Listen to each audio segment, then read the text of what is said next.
Football Dialogue. Talk the game, live the game. Hello my good people. This is Kenya Football Dialogue. As usual, tulisema tunaletea story na Kenya football just from grassroots to professional league. Na leo niko na one of our best coaches. Atajiintroduce if we take it from there. Sawa, asante sana. Kwa majina naitwa Anthony Kimani, naibu mkufunzi katika timu ya taifa Harambee Stars. Na niko na furaha kuja hapa tuongee masuala ya kandanda. Nimekutafuta sana. Najua. Finally lakini shughuli zimekuwa mingi, lakini tunaomba Mungu hizo shughuli ziwe. Ni kweli kabisa. Kweli. Chan ilikuwa imetuweka busy kidogo, so ilikuwa ni vigumu sana kupata muda labda kwa kuja kufanya interviews kama hizi.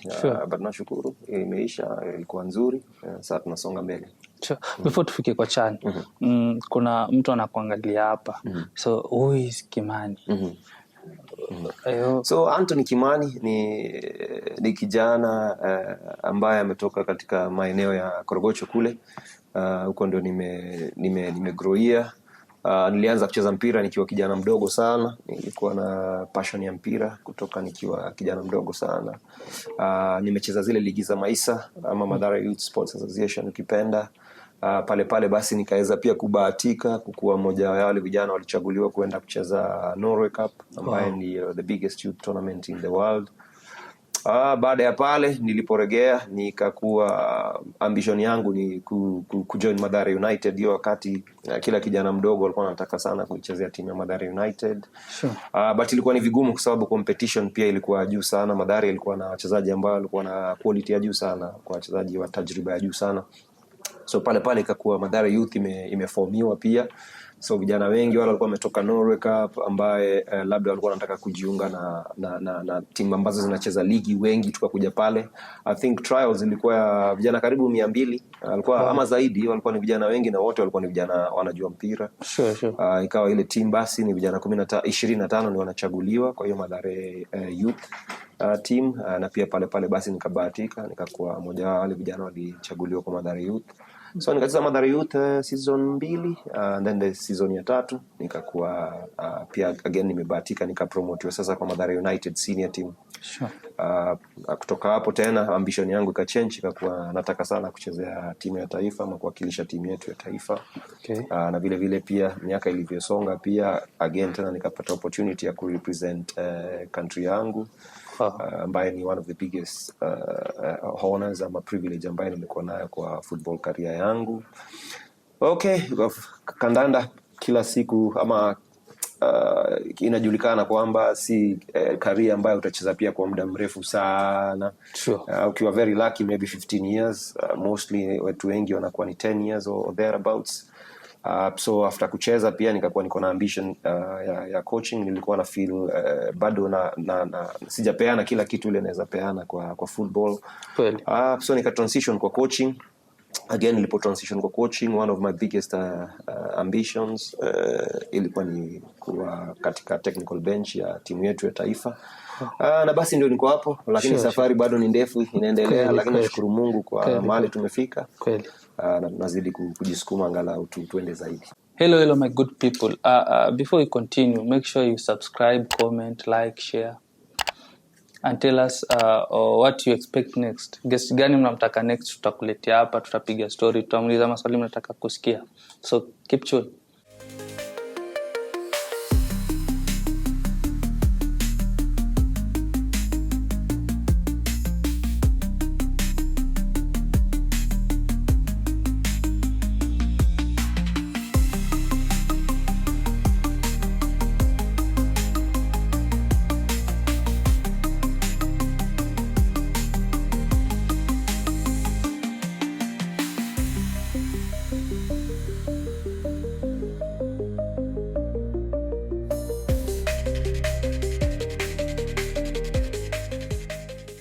In case you don't know, coach, you are not one of the youngest coaches who coach Harambee Stars. So what are you feeling now you are going to coach this team? Hiyo habari ulipataje? Vile nilisema ni ambition nilikuwa nayo, na I'm pretty sure ni ambition ambayo kila coach kwa country yake ako nayo, that at one point aweze kurepresent timu yake ya taifa. Ilikuwa ni habari ambayo nilipokea kwa furaha sana. Sure. Kwa maana najua ni kitu nilikuwa nafanyia kazi sana, na ngangana nipate coaching budgets zangu and everything, so that niwe ready siku ile opportunity inakuja inipate niko ready. So nilikuwa very excited, na it's been a good journey, na tena niko very lucky ku work na one of the best coaches in Africa, Benny McCarthy. Kila siku tuna learn a lot, si players peke yake, pia sisi members wa technical bench tuna learn a lot kutoka kwake. So na look forward to kuwork na yeye kwa muda mrefu, kuweza kulearn as much as I can. And then tuone ya journey itatupeleka wapi next. Unajua hiyo time unaingia ndio hiyo time tunaingia CHAN. Hiyo CHAN tena iko home. Ilikuwa na some pressure. Definitely national team inakuwa na pressure siku zote. National team una represent maybe 50 million or more people, ambaye whatever mnafanya pale kwa kiwanja either inawamake wakuwe happy ama inawafanya wakuwe sad. So hiyo lazima ikuwe at the back of your mind, lazima ina-play at the back of your mind kila time. But kila siku mimi nasemanga ile pressure na kuaga nayo kubwa zaidi ni ile mimi najiwekea, si ile nimekiona mtu mwingine. Mimi mwenyewe niko na levels ambazo na feel lazima niziattain on a day to day basis ndio niweze kuachieve my big objective. So mimi huwa najiwekea pressure nyingi kushinda ile labda napata kutoka nje ama kutoka kwa external sources. So yes, pressure ilikuwa, tunacheza nyumbani, tunajua football yetu, before your point maybe ilikuwa haijafika mahali Kenyans wako na trust nayo that national team yetu inaweza perform consistently at that level. But I think CHAN ime change your perception. I think the story now is different. Kila Kenya mahali yuko akona imani kwamba wachezaji wa nchi yake ama wachezaji wa Kenya pia wako na uwezo ya kucompete na among the best in Africa and in the world. Na hiyo ndio kitu tulikuwa tunataka, that trajectory ya story yetu iweze kuchange, watu waanze kuangalia football from a totally different perspective. Footballers waweze kupewa ile respect wana deserve, coaches waweze kupewa ile respect wana deserve, na industry tu yetu ya football basically iweze kupewa ile respect ina deserve. Na I'm pretty sure say going forward maybe Kenyan football will never be the same again sure. ya CHAN. Through CHAN na some of the players kama kina Ugamo wamepata chance ya kutoka nje, kina Omija naona wamepata chances kutoka nje. So my question is there was a time tucheze na Morocco. Na most let's tusidanganyani, a lot of people are going to expect you are going to lose that game. The best are going to get is a draw. But you people you managed to get a win. So ni kitu hata wewe ulikuwa unatarajia tu win ama it was just a 50-50? No, bila you as a coach? No, bila shaka 100%. Ever since nilikuwa mchezaji mpaka sasa nimeingia kwa coach, hakuna game mimi naingia gani kwa 50-50. Kila game nakuwa na conviction that nikicheza naenda kuwin as a coach, that tunaenda kuwin. Kwa sababu wewe as a coach ama as a leader, kama wewe mwenyewe una imani na wachezaji wako ama timu yako na nchi yako, then hata una business ya kukua pale. Kama uko katikati uko 50-50, hauna business ya kukua pale. Yes, football realistically kuna result status zinaweza kuja, but kila time as a coach, as a player, unaenda for the very best result that you can get, which inakuwa ni win kila time. So sisi tulikuwa na imani sana, of course tulikuwa najua kuna wale watu wanashuku and all that, but wachezaji walikuwa na imani, makocha walikuwa na imani. Sisi ambaye tulikuwa tushaka pamoja tulikuwa tunajua ile uwezo tuko nayo as a team. Na yes, watu walikuwa surprised kwa sababu hiyo result. Sisi hatukuwa surprised kwa sababu tulikuwa tunaona how hard the players walikuwa na work. Tulikuwa tunaona ile hanga wako nayo ya ya represent country na kuperform. So sisi kwetu haikukuja kama surprise. Na I'm pretty sure going forward pia a lot of Kenyans wako convinced that pia sisi tunaweza compete against and amongst the very best, kwa sababu Morocco is one of the best teams in Africa. I think their league iko ranked top sahi kwa Africa. Na CHAN basically ni reflection ya league. CHAN ilikuwa ni reflection ya the different leagues ambazo tuko nazo Africa. Na pia I think ilipeana kidogo ka glimpse ya mali ligi yetu iko in terms of competition, in terms of quality. Ilionyesha mali tuko, of course it can always get better, but at least pia imeonyesha tuko mali pa decent ambaye tunaweza build kutoka hapo. True. One of the best thing mlifanya ni rotational kwa sub, kwa nini kwa squad. So ile team ile kwa Kenya wako na expect ilikuwa ni tofauti sana na nyinyi. So tuseme game ya kwanza tulikuwa tunacheza na DRC. Ile squad ilikuwa tofauti kabisa na next game. Hiyo rotational substitution, not a change of squad. What was the idea? Basically kwanza ni kujua kwamba technical bench kiongozwa na coach Benny McCarthy ili get it right in terms of selection ya players. Alright. Ukiangalia player yote ambaye alikuwa selected kwa ile squad alikuwa na ability ya kuingia kwa game yoyote against any opponent na still aweze ku get the job done. So I think hapo kwanza ndio tulipata vitu right to make sure that the entire squad iko capable. Tulikuwa na very very good depth. Na second and most importantly tulikuwa na coach ambaye alikuwa na confidence na kila mtu. Tulikuwa na coach ambaye pia alikuwa brave, kwa sababu that is a very brave decision pia. As much as unajua kila mtu kwa squad yako wako sawa kufanya hizo changes, pia lazima ukue very brave as a coach na I think tuko na very very brave coach. Tuko na coach ambaye anapatia kila player confidence ya kucheza.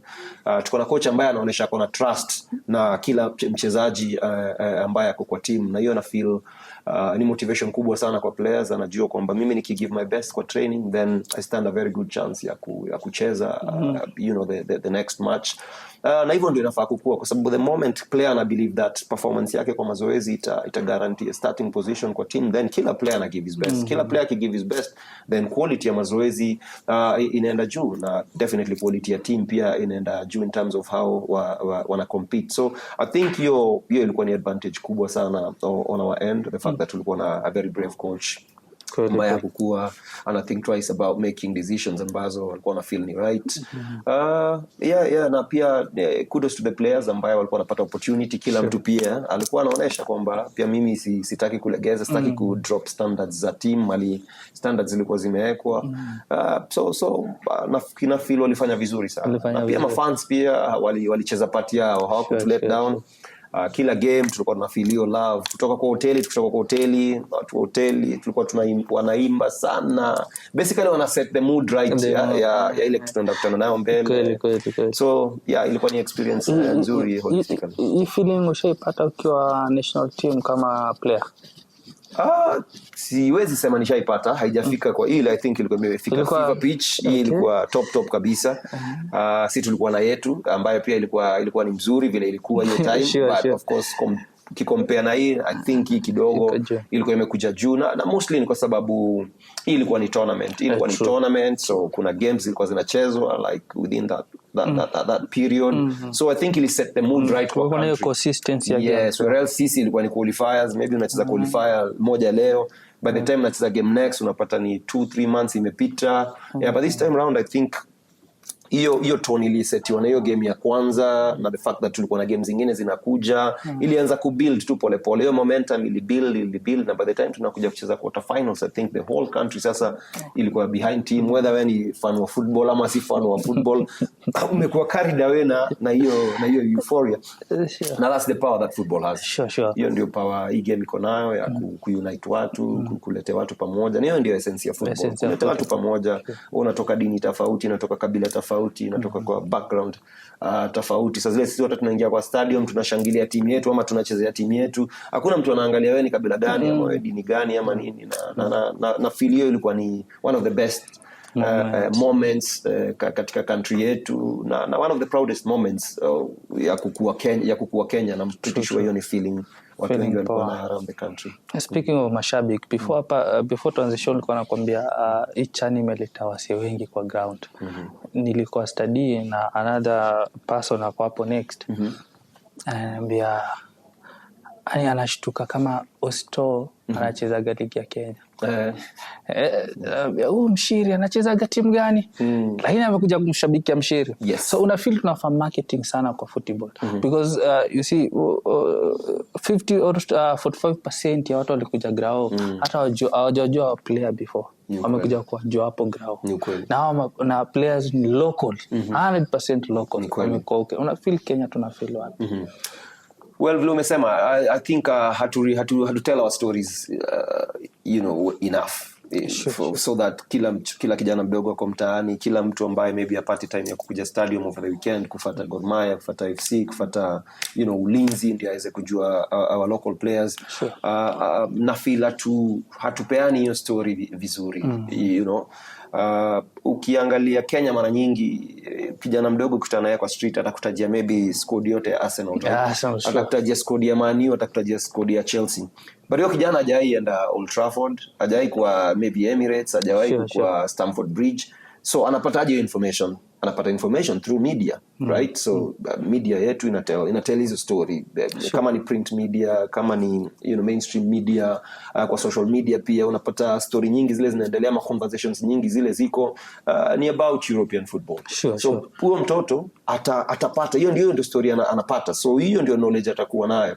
So pia kama tunaweza tell stories zetu pia za kina Austin, za kina Omija, za kina Ugam, hizo stories tukianza kuzitell, for sure watoto walikuwa wanaimba squad ya Arsenal au watoto wataanza kuimba squad ya local team. So I feel maybe tumefail kidogo in that respect, that tuko inclined sana towards kutell stories za watu wengine other than kutell stories zetu. Through Chan, a month ago people could compare mashabiki wa Kenya na TZ, ukisema mashabiki wa TZ wanajaza stadi game ya Simba na Yanga na nini.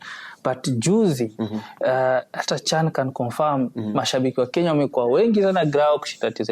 So it means fans wa Kenya wanapenda sana mpira, ni ile haijakuwa hyped vizuri. Yeah, ni kweli think from a marketing perspective pia tumefail kidogo, tumefail ku brand game yetu, tumefail kujiposition as a sport, na hiyo ndio kitu I think tunaweza ifanya better. Vile umesema stadium ilikuwa inajaa, through and through ilikuwa inajaa kabisa. So inaonyesha ile passion Kenyans wako nayo kwa football, na kama tunaweza leverage on what tuliona kwa Chan na tuweke all the right marketing strategies, then tutaweza kuretain now fans wote ambao walikuwa wanakuja kwa hizo stadiums, plus wengine wengi ambao maybe hawakupata tickets, sababu tickets pia zilikuwa limited. I'm sure watu wengi kuna hizi watch parties zilikuwa zinasetiwa kwa different locations, watu wanaenda wana watch. So inaonyesha tu the number of fans ambao walikuwa wangetaka sana ku witness hizo games live walikuwa hata wengi zaidi, ile tu stadium can only hold a certain number of people. So inaonyesha kwamba tuko na watu wako passionate about game. Tukijiposition vizuri, then for sure watu wote watakam on board, na the more numbers tunapata pia the more corporates watakuwa interested na watataka kukam on board. Corporates wakikam on board inamaanisha nini? Kwamba kutakuwa na more money kwa ligi yetu, meaning that tutapata even our players nini yao, welfare yao itakuwa better. Welfare yao ikiwa better, performance yao ina improve. Tutaweza pia kuget some of the best players around the continent. Ita hype ligi yetu, italeta to a different texture to our league as well. Yeah, na ligi yetu kisha kuwa competitive, ndio hivyo inamaanisha pia national team yetu pia itakuwa even better in terms of the quality ambayo itakuwa inatoka kwa local league yetu. Ama hata ile quality tutakuwa tuna export to other leagues, either Europe na some parts of Africa. So ni win-win situation basically kwa Kenya. Nimeona rais juzi amekuwa meeting na some corporates wa chip in kwa football industry. Hii Chan kweli unasema Chan imefanya watu wakaona kumbe football inaweza gather watu wengi hivyo. So ju corporate wakikuja kwa sponsor lazima waangalie, do you have numbers? Exactly. There's a time, the only number you can get in time FC Leopards inacheza na Gor Mahia, ama Gor Mahia inacheza na Shabana, ama Shabana inacheza na FC Leopards. But tukiangalia Sofapaka na Sharks kuna mashabiki, na sponsor akikusponsor ataka fans kweli Let's hope corporate atakuja saa hizi kwa kweli kabisa. Na feel hiyo conversation ilikuwa long overdue. Sure. So na thank His Excellency kwa ku set up hiyo meeting, na I'm sure ile conversation ilikuwa pale ni conversation ambaye kama watu wata follow up itatupeleka mahali. So ni conversation lazima iendelee, watu kuzungumza, na si football peke yake, kuna other disciplines pia ambazo kama the corporate world ita come in, then wataweza kusaidia hizo ligi pia zikuwe strong. Ukiangalia rugby yetu, ukiangalia maybe basketball, ukiangalia pia boxing, tuko na a lot of potential as a country kwa different disciplines, but saa zingine unapata hiyo lack of funding, lack of support. Kidogo inafanya structure zetu zinakuwa even more weak. Alafu sasa pia inakuwa hata wale players ambaye maybe wangefika mbali zaidi, inakuwa ni vigumu wao kuendelea, kwa sababu hakuna any support ambayo wanapata. So ni conversation ilikuwa long overdue, ni conversation muhimu, ni conversation lazima to make sure tunaiendeleza zaidi mpaka as a country tufike mahali tuna feel tuna deserve kukua. Speaking of president, mita kila game piga win mita. How was the feeling now amekuja kwambia you win this game, I give you 1 million? Na hii mita ilikuwa inatoka bro, inatoka asikia kwa inaletwa cash. Ilikuwa inatoka, acha tuseme ilikuwa inatoka, acha na cash ama ilikuwa inafikaje, lakini ilikuwa inafika. So yeah, una feel ilikuwa His Excellency, nashukuru aliwarahisishia mambo sana. Na feel aliheshimisha wachezaji wa Kenya. Okay. So kiangalia stories nyingi zile zilikuwa associated na players wetu, ni stories player hajalipo sijui miezi ngapi, player hivi player vile, but na feel alichange narrative kwa kuonesha Kenya na dunia nzima kwanza kwamba footballers wako worth this much, Sure. kwamba wana deserve kupata hii, kwa sababu ya ile effort wanaweka, kwa sababu ya zile sacrifices wamemake kwa career yao kufika hiyo point, na pia kwa sababu football ni career short sana. Kwa hiyo duration kidogo lazima uset foundation ya the rest of your life. So zile una retire kwa football ukiwa maybe 30, 31, 32, 33 maybe. Sasa hiyo kwa career zingine ndio sasa uko kwa peak maybe, ama ndio unaingia kwa peak yako, kwa sababu still uko na your whole life ahead of you. Sure. Sasa umesha retire kwa hii industry.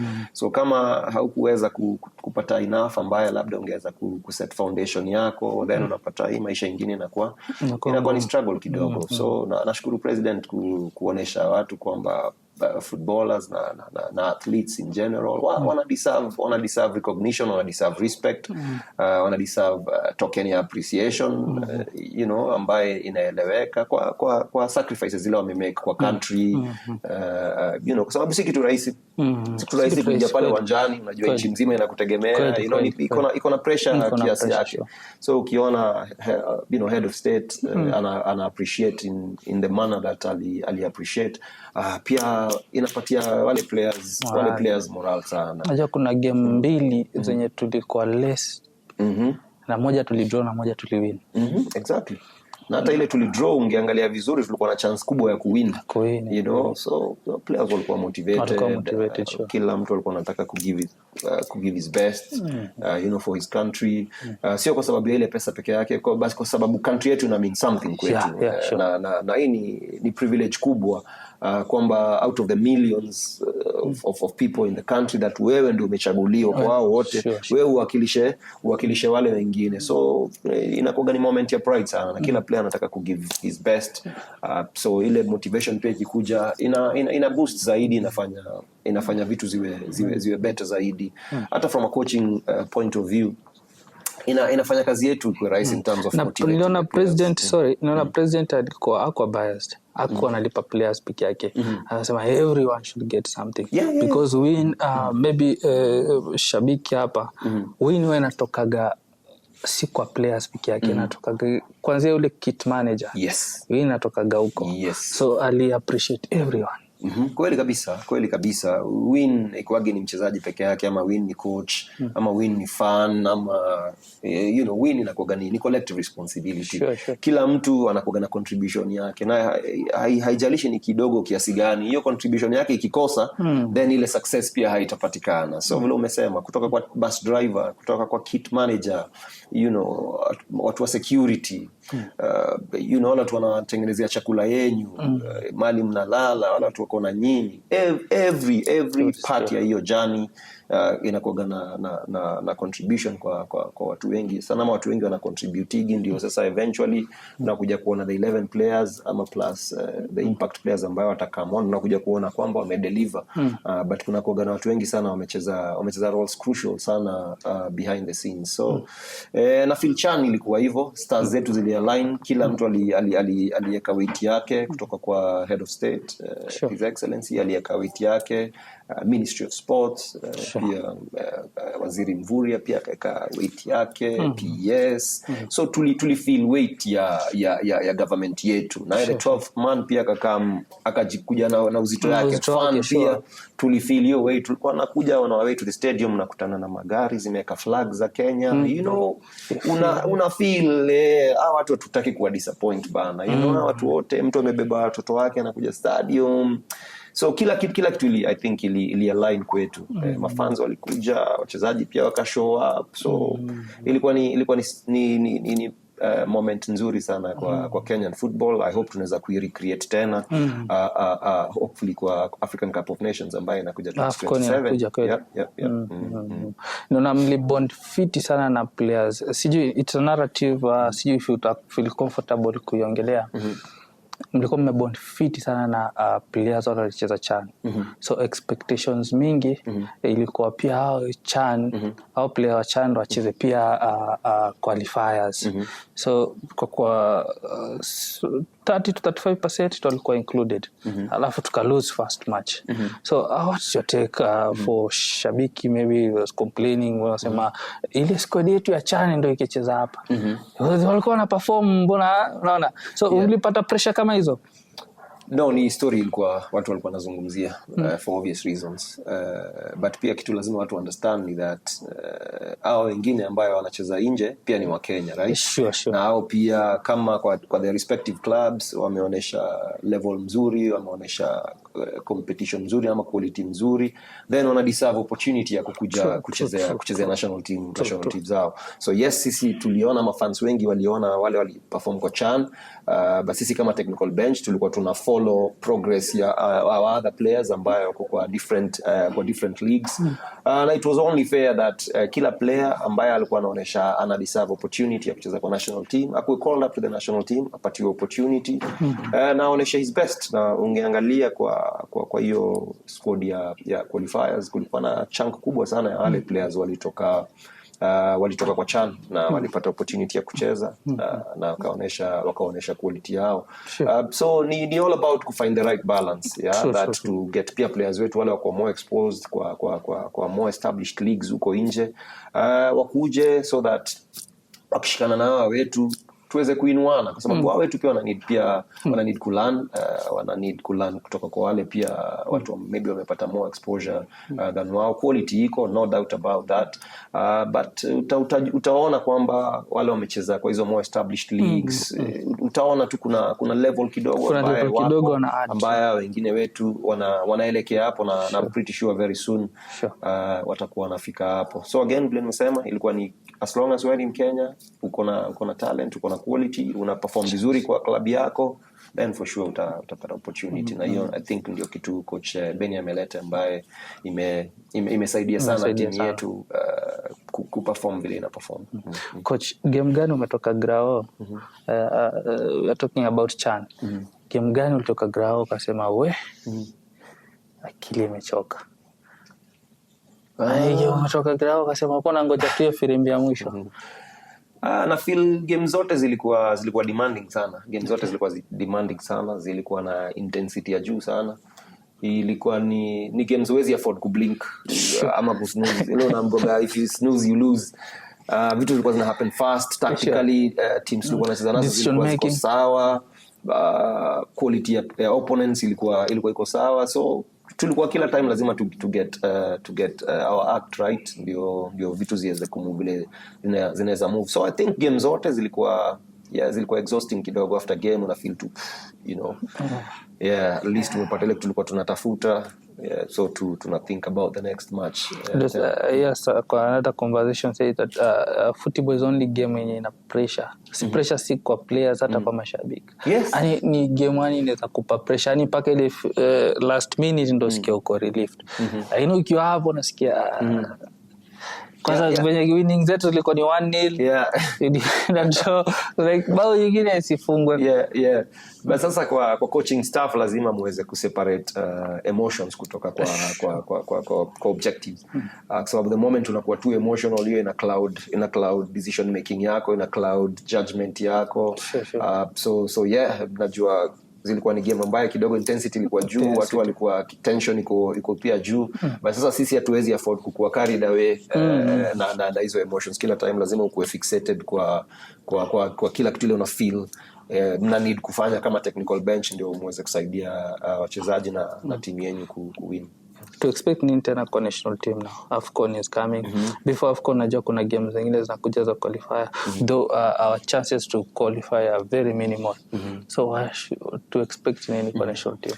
Well, I think Chan ili set stage kwa ile kitu tuta expect, and especially under coach Benny, that tutaona players ambaye wako na hanga ya kuchezea timu yao. Tutaona players ambaye wako na hanga ya kuget good results. Tutaona players ambaye watakuwa na resilience ambaye hatuja witness before. That ukiangalia game zote zile tumecheza, hata zile game tulikuwa one man less, ulikuwa na feel still tuko na chance ya kuwin, tuko tunakaa ni kama tumedhoofika. So tutaona team kila time ambaye itakuwa willing to fight despite scoreboard inasema nini at that very moment. Team itakuwa willing to fight for the entire duration ya game. I think tumeona a glimpse of that kwa Chan na the few qualifiers ambazo zimekuwa, and I'm sure going forward itakuwa the same. Okay. Umepata chance ya kuwork na kocha McCarthy. Yes. So how is it? Well, it's a priceless experience. Naweza sema hivyo. Of course sisi wote tunajua history yake vile alikuwa as a player, tunajua history yake vile yuko as a coach, but sasa when you get to work with him one on one ama closely, then una understand kwa nini ameachieve zile vitu ameachieve. He's a professional par excellence. Ana get vitu zake right. Man management skills zake ziko top. Akona a way ya kubond na players. Unajua players wanakuwa different, players wote wako same, but akona a way ya kubond na kila player. Anakuja kwa level yake na wanakuwa na very very special connection.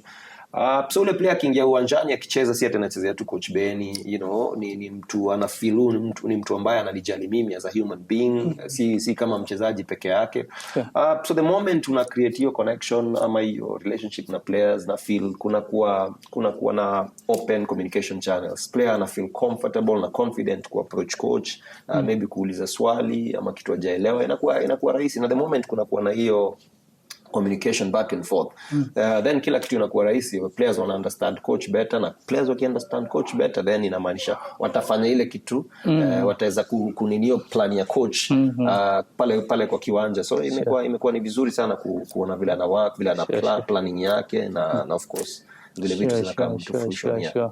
Naona ni coach mwenye ako free sana. Coaching staff yenu naona mko free sana na players. Mnaweza juggle na players. Pia mnaweza ingia ground kuonyesha siju. But there is one of the siju kama utakuwa comfortable, lakini alikuwa captain wa FC Leopards. Chingwe. Haizi tuambia, lakini ana Chingwe ndani yake. Top fan. Though is now a neutral. So coach, AFCON inakuja. Chan imekuwa na a lot of hype. So I saw another narrative wakasema now kila mtu anajua akiingia kwa national team kuna 1 million. kuna 1.2 million, 1.5 million, 2.5 million. And ukiingia CHAN you are sure about getting money. So they were like, is the selection ya national team inaenda kuwa fair? Because now watu wanajua ndo uko selected unaenda kupata do huko. Utatoa hiyo mentality. Speak to them. Sijui hiyo notion inatoka wapi, kwa sababu hakuna mali imesemekana that going forward that kila game itakuwa ni hivi ama watu wanapata this ama that. But kitu watu lazima understand ni ati hiyo si motivation kwa wachezaji, that mimi nataka nikuwe national team kwa sababu ndapata pesa. Okay. Hata sisi tulipokuwa national team tulingangana sana tukuwe national team na hatukuwa tunapata hiyo pesa. Okay. Ni privilege kubwa vile tulisema pale awali, that wewe kama Mkenya, wewe kama mchezaji, sasa wewe ndio umepewa hii jersey, naenda urepresent country yako. Na the moment hiyo national team inaimbwa, I think any player ambaye amechezea national team atakwambia that hakuna moment kama hiyo kwa career yako. Sasa ile national anthem ya nchi yako inaimbwa, mwili mzima unajaa goosebumps bro. Yani inakuwa ni feeling special sana that ni mimi na napigania nchi yangu. Hiyo moment hata nani akae mbele yako utapita na yeye bro. Unachezea team. Kuna kitu iko ndani yako ambayo huwezi explain. Na hiyo kitu iwezeletwa na pesa bro. Hata sasa iwekewe milioni 1, hautakuwa na hiyo feeling. Ati iwekewe milioni 1 mbele, hautapata hiyo feeling. But national anthem yako ikiimbwa, una feel this is it. Hii ndio nimekuwa nikiwork my whole life kufika kwa hii moment. Na so whether umeambiwa utapewa 1,000, whether umeambiwa utapewa 100, whether umeambiwa utapewa milioni 1, hati yako hiyo moment ina bleed to country yako. Na unataka kuchezea badge sasa. Unataka kuchezea hiyo, you know. Kama kuna vitu zitakam as a result of performance, well and good zitakam. But hiyo naweza kuambia hakuna player anasema leo mimi ndacheza 100 juu napata this much, alafu kesho juu spati ndacheza 50. Hakuna. Kila siku player and most so zile anachezea nchi yake anajaribu sana kupatiana his best. So going forward, hiyo ndio tunaweza expect. Of course CHAN uliona bila selection process ilikuwa very fair. Going forward very still tuko na coach Benny again, itakuwa very fair. Players watakwambia wale walikuwa camp, coach Benny hana favorites. You know, ukionyesha unataka kucheza, ukionyesha kwa mazoezi that niko ready coach, nataka game, anakupa chance. Hataki kujua wewe uko na miaka ngapi, uko mrefu, uko mfupi, hiyo yeye hana. Na I think ni kitu ta motivate players wetu sana, especially wale wanacheza kwa local league yetu, that wako na coach ambaye anaamini wako na potential ya kurepresent country na kugive their best. So I'm sure competition itakuwa na competition ikikuwa kwa wale players wako na hiyo ambition ya kucheza national team, quality ya ligi yetu pia itaenda juu. Na quality ya ligi yetu ikienda juu, then for sure tutakuwa tuna get closer to mali tuna feel tuna deserve to kuwa country. I agree with you, coach ako very fair. Very fair. Yani wale player tuko tuna expect huyu atacheza, unapata mwingine anacheza na ana perform. So kitaka game anakupatia prove. Wewe unaonesha kwa mazoezi niko ready. Ukimuonesha uko ready kwa mazoezi, then for sure unapata game. You personally to expect utaendelea ku coach national team ama utaenda bado utaingia kwa clubs? You are very young. Well, kwa football you can never say never. Unajua ni kama life tu, life iko unpredictable, right? Sure. Maybe leo unaweza sema nataka kufanya hii show mpaka siku fulani, but unatoka leo unapigiwa simu na kampuni nyingine unaambiwa vipi bro, tumefuata show zako, tunaona ziko sawa, una mind kuja hapa. So ni hivyo, but ni hona kubwa mimi kwa national team. Nitaendelea kutumikia taifa for as long as taifa inani need. And of course time ya kusonga ikifika tutasonga tu, kwa sababu kuna coaches wengine pia wako na the same ambition. Sure. You know, opportunity ni hiyo. So kwa football na kwa life in general, kila mtu anakuwa na time yake. Unapata time yako ya kufanya kitu fulani, so unatumia muda yako to the best of your ability, unafanya the best that you can. Kweli. Ukimaliza kazi yako hapo unasonga mbele, mwingine pia anakuja anachukua mantle, anasongesha mbele zaidi. So ndio hivyo. Kweli. So coach, tukiwa tunamalizia, talk to your fan. Tell them something. Ligi inaanza saa hizi. Nairobi United wameenda kucheza pia CAF. Yes. So our locals wameanza kucheza game. So what do you tell them? Kwa fans kwanza ni kuwashukuru sana. Vile tumesema kwa show ikianza tulifeel love yenu sisi kama kama part ya national team, technical bench players, tuli feel love ya Wakenya. Tuliona vile mnakuja kwa stadium kwa numbers, tuliona ile passion mko nayo. So yangu ni kuwakumbusha tu kwamba wale players mliona kwa CHAN ni players wanacheza kwa local leagues zetu. Of course kuna wale wamepata other opportunities as a result of performances zile walikuwa nazo kwa CHAN na wametoka, but majority ya wale players mliona kwa CHAN bado wako kwa Kenyan Premier League. So tafadhali tuzidi kuja kwa stadium, tuzidi kuwa support, tuzidi kuwapatia hiyo moral ambayo tulikuwa tunawapatia, na ligi yetu itafika hapo mali sisi wote tuna feel ina deserve kukua, but tuko na a lot of promise, kuna a lot of potential, so tuna need support yenu, tuendelee hivyo and I'm sure it can only get better. Thank you coach kwa kuja. Asante sana. Imekuwa show poa. Thank you. Na tunakutarajia tena sana huko. Kabisa, Make this your home. Tumesema aim yetu ni tunataka to hype football yetu. Not only pia mashabiki wajue players wao. Wajue huyu coach ni nani. So through that ndo tutahappy beautiful football. Not time ya CHAN peke yake. TZ wanatushinda kwa sababu game yao daily wanaongelea Yanga, wanaongelea Simba. Si tuache kuongelea CHAN tuiongelee, lakini tuongelee bado ligi yetu inaanza sasa hizi. Kuna game inachezwa hivi, inachezwa hivi.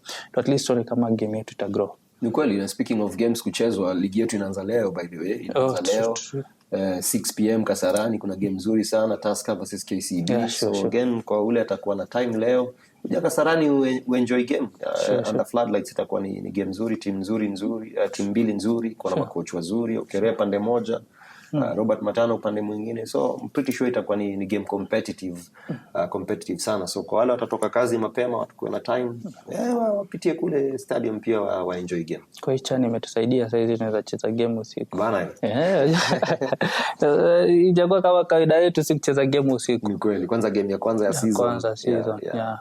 This is as a good thing, mostly games ilikuwa saa 9, people complain niko job, niko job. Yes. Sasa hizi iko 6, mtu anaweza toka job akaenda kaangalia. Kuna time enough ya kufika kwa stadium na kuwatch game. Okay. Shukrani kwa kuja. Asante sana kwa kunialika. Shukrani kwa kuja. Asante. Tumekuita sana for long. Ni kweli. But I really understand schedule imekuwa very tight, umekuwa busy, umemaliza CHAN, umeingia qualifiers. Yes. Yeah, so I had to be patient. Sawa. Thanks for your patience. So eventually, wanasema God's time is the best. Sure. Sisi tunapanga binadamu, but Mungu saa zile anaamua inakuwa ndio inakuwa. Tulete makati huko pia. Lazima.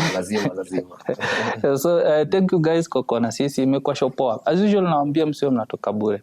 Make sure you as a player, you as a coach, na mtu yote na associate na football, make sure umepata kitu from this show. So thank you kwa kuona sisi, until next time. Kenya Football Dialogue. Talk the game, live the game.